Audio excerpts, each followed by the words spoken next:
What's up, guys, and welcome back to the Dina Show. So, I'm excited. This is episode 1 of season 1.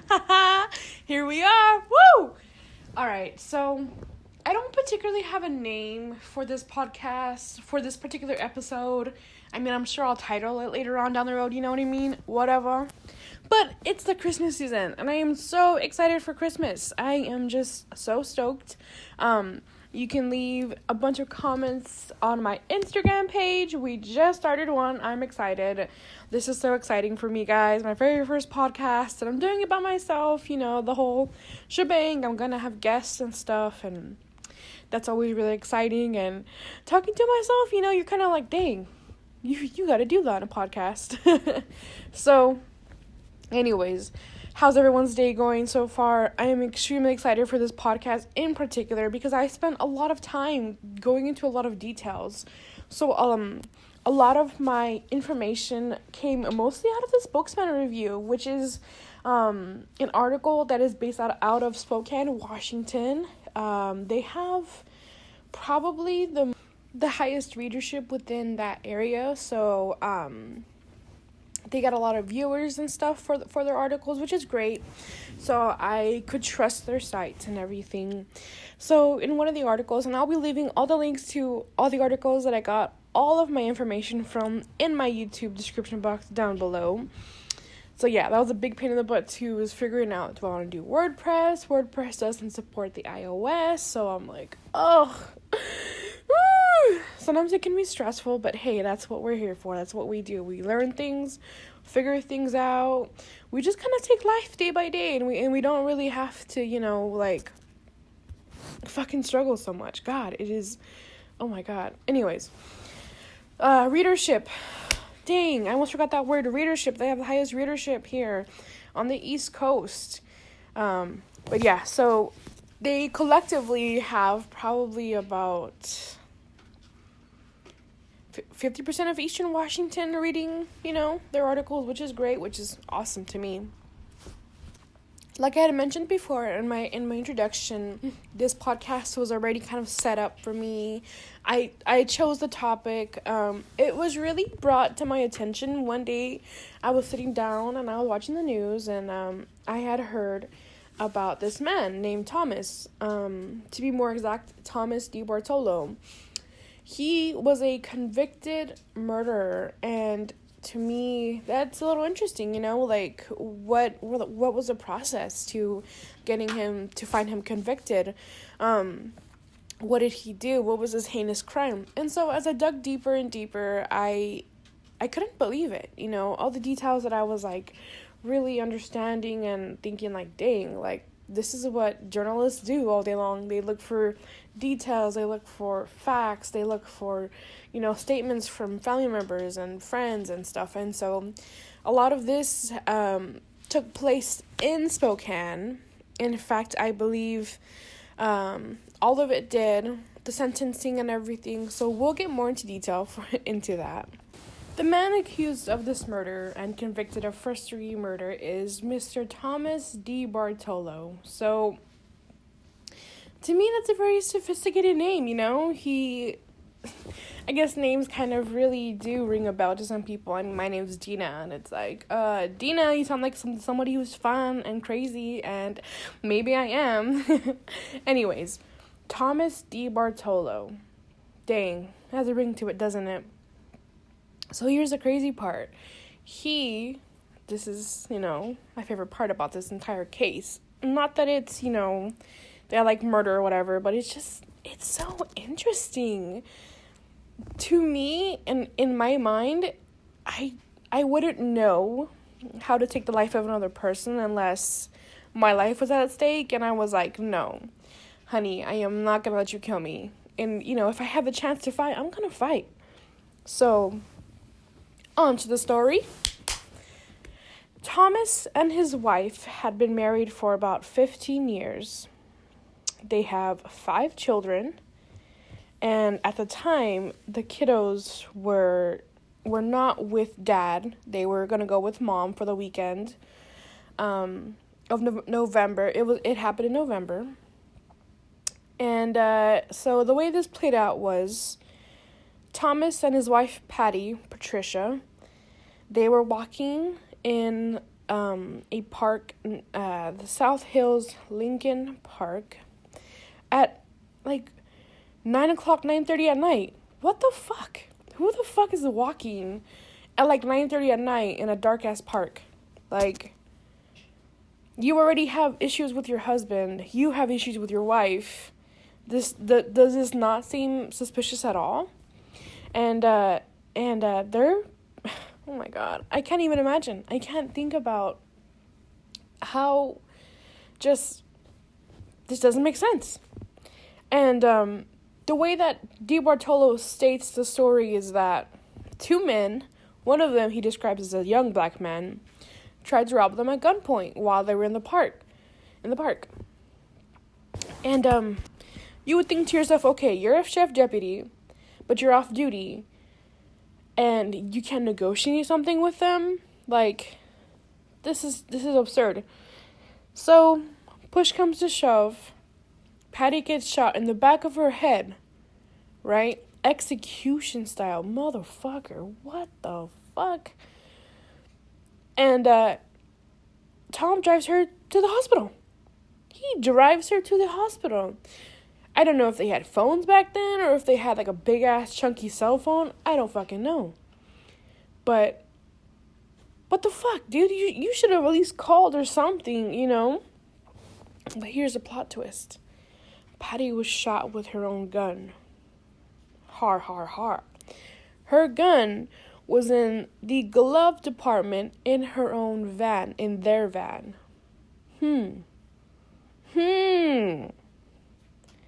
Mysterious, I know.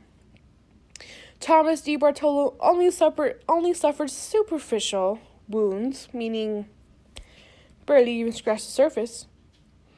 So as the investigators start to investigate this case here, as time goes on, you know, they're like, Patty's killer's still out there somewhere. Patty's killer is still out there at large. And there was even a broadcast, a TV show, a local television show, I should say, that broadcasted an episode, or I'm not too sure what they were showing, what they have, that showed how you could self-inflict yourself without causing crazy damage in the exact area where DiBartolo was hit in the stomach, in the abdomen area. Can you believe that? They're calling him out for his shit. Oh my gosh. Oh my gosh. These people, this surrounding community was not stupid. They were like, fuck no, he did it. He did the motherfucking crime. He did it. He had to have done it. You know? You're sitting there thinking, okay, this poor guy lost his wife, all this stuff. Turns out that it was him. That it was him. How does this even play out in your head? Like, you marry this person, and you know, let's go back a decade or so. They, in their marriage, were having a lot of issues. By issues, I'm sure you can imagine, I'm referring to extramarital issues. For those of you who don't know what that word means, it's like cheating, having extra people in the marriage, not being faithful, which unfortunately we see a lot of that till this day. But how many other people kill their significant other? I don't know. And the funny thing is, it wasn't Patty that was having the extramarital issues. It was Senor DiBartolo. Like, dude, what the fuck? Another source says that he was worried about paying for child support, paying for the divorce, you know, and all that fun stuff. But you're a sheriff. Oh my goodness. Why? Why are you worried about all this stuff? Money comes and money goes. They say money is the root of all evil, but in reality, it's what you do with the money that makes it evil. It's what you do as a human being that makes it evil. Money is just what we use to occupy our time to spend it on things. Money maybe money does talk. Who knows? You know what I mean? But yeah. So this was an extremely sad case to me because a wife was lost. A mother is gone. At the time, I believe that 2 of the kids were already over the age of 18. So he would only have to pay for 3 kids, if you really think about it. Like, damn, Thomas. You could have waited a couple more years, you know? No, these people don't think things through. They think if I end this person's life, everything's gonna be gone. That's not how this works. That's not how life works. But yet, you stopped the heart of somebody else because you feared having to pay. But look at you. You pay 26 years, 20 years of your life in prison. For what? So you can be free 20 years later? Jeez, that's so sad. You know, one of his mistresses came forward during the investigation and said that the night of Patty's funeral, he came over to her house. And by he came over, girl, he went over, even if you know what I mean. So, that to me is very incriminating. Very. And you're probably like, what the fuck? How is that incriminating? Well, if you're blaming this murder on extramarital issues, there's a big clue right there. During a funeral, you would have, like, the utmost respect for somebody, wouldn't you? Absolutely. Even if it's your fucking wife. What the fuck, Thomas? That is so sad. So, that is incredibly just mind-blowing. At the same time, you say that you're innocent, you still claim your innocence, which, hey, I'm sure many of us would if we were in that situation, but some people aren't as truthful as others. Now, Thomas spent a good chunk of his time on the east side in Rhode Island, and he just made his way back to Yakima, Washington. So he's been here since like late August. What I learned about the Washington, what I learned about the Washington jail system, or being eligible for work release. Now, I believe he was doing work release a couple years ago, or like just recently. But in the state of Washington, when you're ending your last 12 months of your sentence, you are no longer eligible for work release. I'm not sure why that is how it is, but that's just how it goes. So I'm excited, to see where his life goes for him. Everyone gets a second chance at life. Although his wife doesn't get a second chance, unfortunately. She is resting. May she rest in peace. My heart just goes out to the entire family because this is so sad. It gets in my feels, as you can tell. And just thinking about it, thinking about people that I know, thinking about like their situations and how that would play out, like it's heartbreaking, and I don't want to imagine it, but this happens quite often. The spouse kills their significant other because there's just other things in life that keep them, occupied. But yet they're not satisfied. So that, I think, is a huge part in this, is that he just wasn't satisfied. Now, her anniversary of her death just passed. She passed away November 2nd, 1996. He wasn't convicted until the following year in 1997.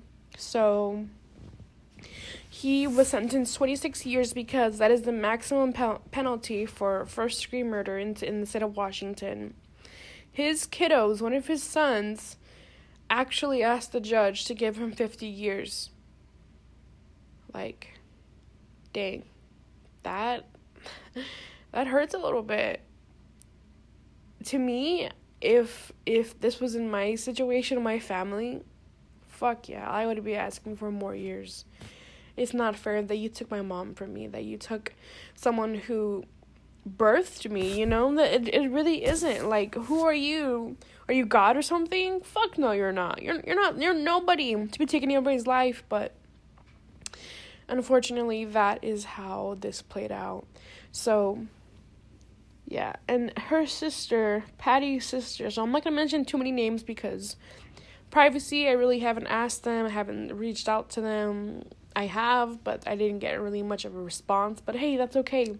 People want their privacy. People want, closure. And so this case only, was resurfaced because he's ending his sentencing pretty soon. His release date is February 21st, 2020, next year, in less than 2 months. 2 months exactly, actually. Actually, no, I'm sorry, not 2 months. Well, 2.5 months, I should say. So with this being said, we're nearing the end of my podcast, my very first episode 1. Thank you all for making it to the end. I know that's kind of long, and it's like, oh my gosh, someone's talking. Most people go for like 2 hours, 3 hours. I'm trying to cut it to under half an hour, if that. But I will be, making longer and longer podcasts as we go, and just kind of understanding how it works. And I'm extremely excited to work with you guys. We'll be having more and more podcasts releasing throughout the month of December. We're trying to release them. Well, I'm trying to release my podcasts at least maybe once a week, twice a week. And I don't have a set date. I know that having a set schedule does help. But it's going to be really random, and again, this is all recreationally done by me, and it's just for fun. But I did a lot of research on this case, and it is very heartbreaking, and it does, it doesn't sit well with many people. Like this sheriff. Now, mind you, he is the first and I think the only sheriff in Washington State to be convicted of first-degree murder. That